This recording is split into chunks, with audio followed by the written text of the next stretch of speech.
Hello সবাইকে, ভিডিওটা শুরু হচ্ছে স্কুল থেকে, যেখানে আমি যাওয়ার আগেই পতাকা উত্তোলন শুরু হয়ে গেছিল। আর এখানে তখন জাতীয় সঙ্গীত গাওয়ার যে পর্বটা সেটা চলছিল। তোমরা সবাই জানো যে ৭৬তম প্রজাতন্ত্র দিবস এই বছর আমাদের। তো মোটামুটি ১৯৫০ সালের ২৬শে জানুয়ারি দিনটা কিন্তু খুবই স্পেশাল ছিল আমাদের জন্য, কারণ সেদিন আমাদের ভারতের সংবিধান কার্যকর হয়। আর আমরা একটা গণতান্ত্রিক রাষ্ট্র হিসাবে আত্মপ্রকাশ করি। এটা তো সবাই জানো, নতুন করে বলার কিছু নেই। পতাকা উত্তোলন হয়ে গেছিল, এবার স্কুলে কাজ যেদিন থেকে আমি করছি, প্রায় ২ বছর ৩ বছর হবে আমার এই বছরটা নিয়ে। তো তখন থেকে এই দিনগুলোর ভাইবটা না ভালো করে পাওয়া যায়। যেমন ধরো ১৫ই আগস্ট, ২৬শে জানুয়ারি। তো এই দিনের ভাইবগুলো পাওয়া যায় ভালো করে। আমাদের স্কুলে শুধুমাত্র আমাদের স্কুলের স্টুডেন্টরা আসে না, আশেপাশে যত স্কুল আছে তাদের স্টুডেন্টরা আসে, তাদের গার্জেনরা আসে। তো অনেকটা ভরা ভরা লাগে ব্যাপারটা। আরো ভিড় ছিল, প্রথম থেকে তো ক্যাপচার করতে পারিনি আমি। তো এই হচ্ছে আমাদের স্কুলের নাম, যেটা অতটা বোঝা যাচ্ছে না।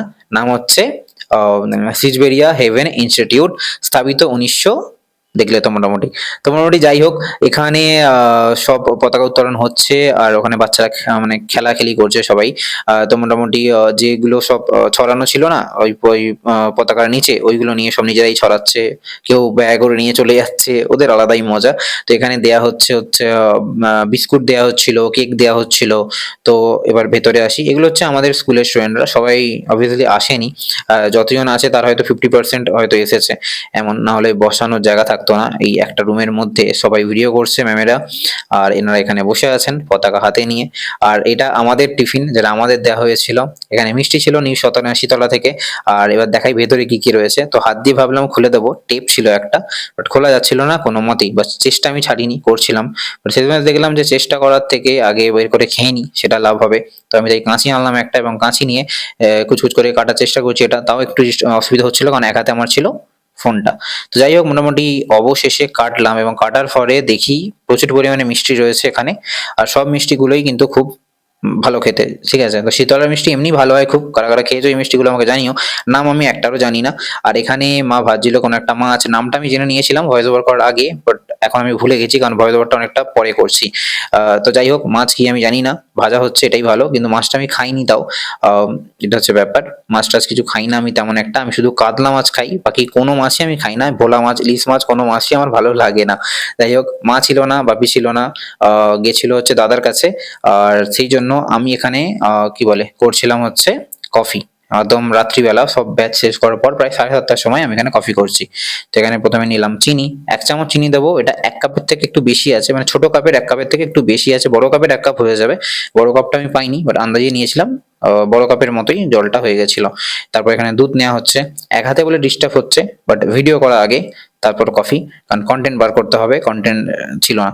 এবার দেখো, ডেইলি ভ্লগ আমি করি না তেমন একটা, তো এই জন্য আমি বুঝতে পারি না যে কোনটা দেখাবো কোনটা দেখাবো না। এমন অনেক সময় হয় যে কোনো একটা কাজ করছি, করার পরে মনে হচ্ছে সেটা ভ্লগে নিলে ভালো হতো। তো এখন থেকে ভাবছি সবই নেওয়ার চেষ্টা করবো, যেটা ভালো লাগবে পরে দেবো। তো তোমরা আমাকে কিছু জিনিস সাজেস্ট করো যে কিভাবে করলে ভালো হয়, বা কি দেখালে ভালো হয়। ডেইলি রুটিন দেখাবো, নাকি নতুন কিছু করে দেখাবো, কি দেখাবোটা। কারণ আমি সারাদিন পড়াই, তো তেমন একটা স্পেশাল কিছু করি না, বাট পড়ানোটাই করি। এর মধ্যে কফি দেওয়া আছে, অন্ধকারে দেখা যাচ্ছে না, ঠিক আছে। তো এটা একটু অ্যাডজাস্ট করে নিও। আর এখানে মোটামুটি সব হয়ে গেছে, এবার আমি কফিটা জাস্ট ঢালবো। তার জন্য আমাকে একটু ক্যামেরার অ্যাঙ্গেলটা দেখো কেমন একটা, তাই না? তো রাখার কোনো জায়গা ছিল না, মাটিতেই রেখেছি একটা বোতলে ঠেকনা দিয়ে ক্যামেরাটা।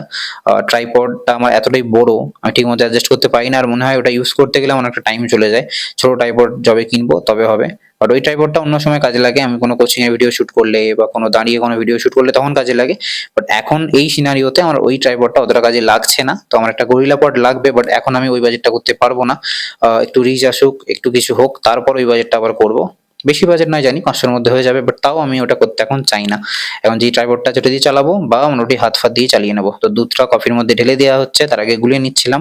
তো তারপর হয়ে যাবে কফি। আর আমি পুরোটা ঢেলে তারপর গুলতাম, কিন্তু ম্যাডাম বললেন যে আগে একটু ঢেলে ভালো করে গুলে নিয়ে তারপর যদি দুধটা দেওয়া হয় তাহলে জিনিসটা ভালো হয়। দেখো, ছ্যাঁকা মতো খেয়ে গেছি একটু, ঠিক আছে, গরম ছিল। তো আমি হাত দিয়ে দিয়েছি। এই হচ্ছে কফি, দেখতে পাচ্ছ কতটা। আচ্ছা, ১ কাপের থেকে একটু বেশি বললাম, বড় কাপের ১ কাপের থেকে একটু বেশি না, বড় কাপের ১ কাপে ধরে যাবে এটা। তো এটাই ছিল। তারপর একদম রাতে আমি দাদাভাই এসেছিল আমাদের বাড়িতে, তো একটা কাজে আমরা বেরিয়ে যাই বাইরে। আর তখন বুঝতে পারি ঠান্ডাটা কতটা পরিমাণে রয়েছে ঘরের মধ্যে থেকে, যেটা একেবারেই বোঝা সম্ভব নয়। ভালো থেকো সবাই।